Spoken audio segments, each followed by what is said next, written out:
Why am I even here doing this? I don't need these feels. Bitch, you make they call me Superman. Beat tall hoes in a single bound. I'm single now.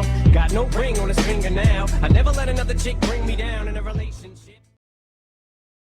What is going on, guys? Jack here. And we are here with the most painful video I've ever done. This is my review for Logan.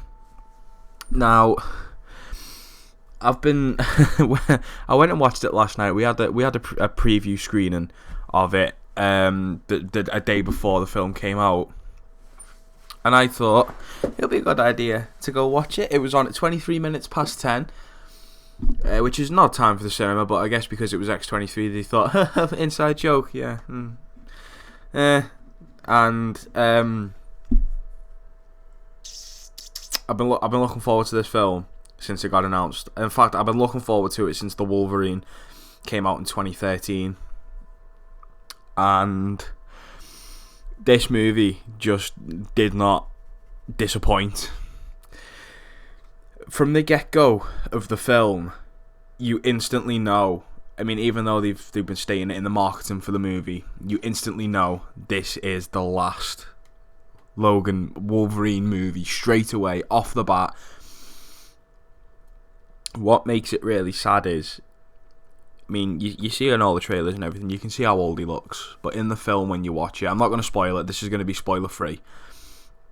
In the film, when you watch it, you see how old he really is. Like, he limps, he's scarred up to fuck, and he's a lot meaner than what he was in the other films, and he was mean. The acting in this film is just superb. My favourite character in the film was Patrick Stewart as Professor X. Purely because, I mean, the last X-Men film we seen him in was Days of Future Past. And that film was his return to the series, I think, since X-Men 3. X-Men 3? Yeah. I mean, he was in X-Men Origins, but we don't talk about that one. It's okay if you like X-Men Origins. It's okay to admit you're wrong. It's okay if you think it's the best one yet, because you're wrong. And it was nice to see Xavier and Wolverine together. It was like a buddy road trip movie, and the dynamic, the chemistry between the two of them, the banter, everything about it was perfect. Like the tone of the film, it was like an old western, this movie. And I was watching it, and I think I was really upset from the get-go, because as soon as Logan came up on the screen, it just clicked that this is it. This is the last Wolverine film of Hugh Jackman. And throughout the course of the film, as we were getting towards the end, I started really getting really teary, because you can see his struggle. You can see everything that's gone on in Logan's life has caught up to him. And then when the credits rolled in the film, without giving anything away, when the credits rolled, I must have sat there in my seat for about 10 minutes trying to contemplate what I've just seen. Because now we are in an X-Men universe where Hugh Jackman as Wolverine is no more. And I could not comprehend that. I still can't comprehend that. Because Wolverine is, or has always been, my favourite X-Men character. Because as a kid, 17 years ago, when the first X-Men movie came out, I think it was 4 at the time, or 5, I'm too young to remember that, but I do remember as a kid watching the first X-Men movie, seeing Wolverine and being so fascinated with him. I've just followed Wolverine since then. I've got Wolverine t-shirts, I've got Wolverine gear, everything like that. That sounded so wrong. A lot of things I have are X-Men related, specifically Wolverine. And I think it's just because he is my favourite X-Men character. It's everything about him. He's like the character you hate to love, because he's such a badass and he just doesn't give a shit what he does throughout the course of the films and in the comics, but in this film you can see that everything he hasn't give a shit about, he's starting to give a shit about now. Not the killing. There's no living with the killing. And that's one of my favourite things. He says in the film, you wear it like a brand. It's there forever. You don't live with the killing. It just can't happen. No matter how hard-skinned Wolverine is, there's no living with this. I mean, he's turned to alcohol. He's a former shell of himself, and it's really sad to see. But you can't half see how old they've all gotten. I mean, Hugh Jackman in real life does not look as old as he does in this movie, but Jesus Christ, in this film they made him look so old, and it's really scary to see how well they've done it, like the scars and everything.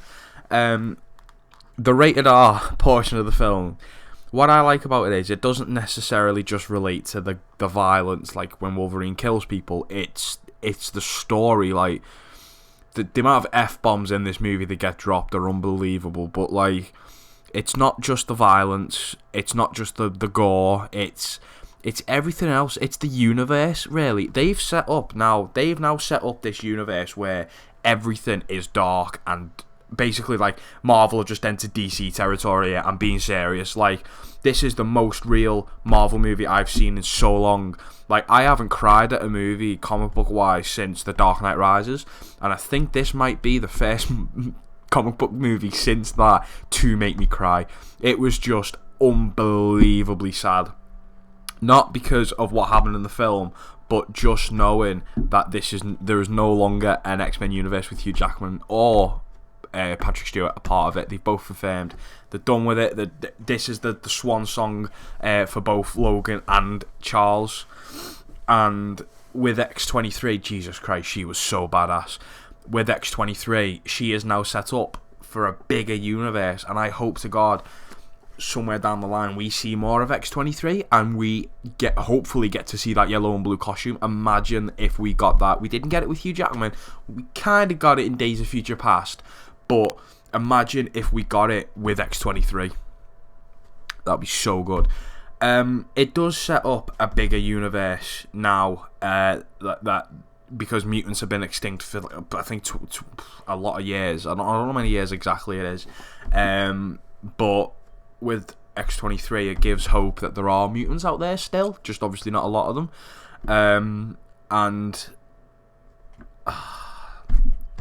I really want to watch it again, but I did cry. I'll admit this on camera. I cried a lot when I saw the film, because it's a good movie. It's a real superhero movie. It's gritty. It's like if The Dark Knight was a Marvel movie, or if you were to make any Marvel character as real as you possibly could. Like, granted, the MCU, they make their Marvel characters real. I think the most real MCU movie I've seen so far is a toss-up between Winter Soldier or Civil War. Easily. Maybe even Ant-Man in that sense. But for outside of the MCU, I think this is the most real Marvel movie I've seen. Fantastic Four tried it 2 years ago. That failed. That just absolutely failed. We don't talk about Josh Trank's fantastic flop of a movie, Fantastic Four Stick as it's called.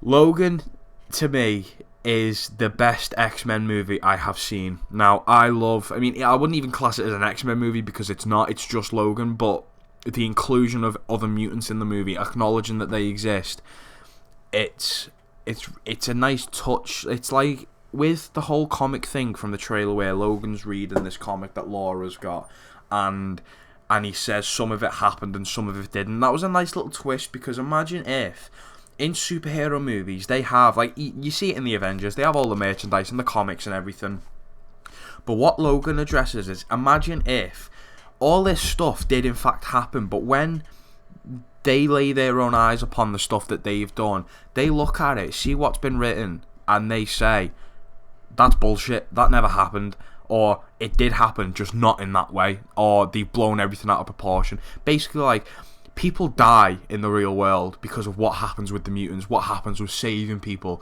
and all they do in the comics is make out everything's okay, that the heroes save the day, and that no one got hurt in the process. Like he actually says in the movie, these people who wrote this comic have blown this out of proportion. I was there, I knew what happened, this did not happen. But Laura has hope that that's not the case. and it's real. It's just a really good movie. Sad, but it's a really good movie. And honest to God, if you have not seen Logan yet, you need to get your ass down to the cinema. Where did I put my... just one moment. You need to get your ass down to the cinema and buy a ticket and go see Logan. Because this movie right here, I would absolutely buy the shit out of it when it comes out on DVD. Do you know what? When that comes out on DVD, I'm going to have an X-Men marathon. I'm going to have to watch them all. Try and fight through X-Men 3 and try and fight through Origins, but I will watch them all. This movie, to me, is something magical. And not a lot of people who do final films of characters pull it off. But Hugh Jackman's Wolverine has had such a good send-off and such a good ending to his story that it would make any fan proud. Like, I look at the response that this movie has got on Twitter. People have been tweeting Hugh Jackman, myself as well. Not tweeting me, but I've been tweeting them. James Mangold, Patrick Stewart, and all the fans have been saying this is the Wolverine movie I've always wanted. I think the R-rated factor helps. I mean, Hugh Jackman even accepted a pay cut to get this going. That's how into this he was. And you know what? I don't think he's let anybody down. I think he's give the fans what they want. As much as they love Wolverine already, he's give the fans what they want. They've liked it, and they've just basically said, James Mangold, Hugh Jackman, Patrick Stewart, you have made the best X-Men / Wolverine movie ever, seriously. And it's been certified fresh. Now, Rotten Tomatoes, I do not condone Rotten Tomatoes. I think they're a pile of shit. But when I see a film like this and they get that 96 or 94 it's on now, 94% rating, I look at that and think, you know what, that movie deserves that rating. But then I look at films like Batman vs Superman. Now, don't hate me for this, but I think it deserves a little bit higher than what it got. Same with Suicide Squad. Weren't perfect movies, but that's just my opinion. But that's for another video. Logan is the single greatest X-Men movie I've ever seen. And after 17 years of hard work for the Wolverine, Hugh Jackman has maybe pulled off the final, the masterpiece of his movie career ever, seriously. If he can, in all his remaining years of acting, if he can find a movie that can top Logan, then Hugh Jackman will go down as one of the greatest actors ever known. Dude, guys, people, go see this movie. You need to. I feel like I'm on a bit of a rant here, but you need to see this movie. Just bring the tissues, just in case, because I forgot to bring tissues. But that was my Logan review, guys. Oh, there was actually one thing I never touched on, right? Boyd Holbrook as the villain was unbelievable, right? I was expecting, when this movie got announced, I was expecting them to have some super, like maybe like Lady Deathstrike or even Sabretooth for that matter. They had Donald